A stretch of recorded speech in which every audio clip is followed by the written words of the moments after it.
আসসালামু আলাইকুম বন্ধুরা, শুভ নববর্ষ। আশা করি সবাই ভালো আছেন।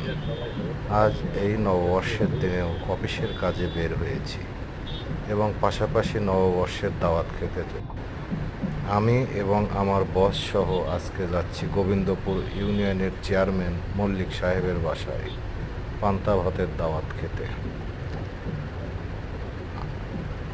আপনারাও নববর্ষ উদযাপন করুন। নাম্বারটা তো তার দরকার।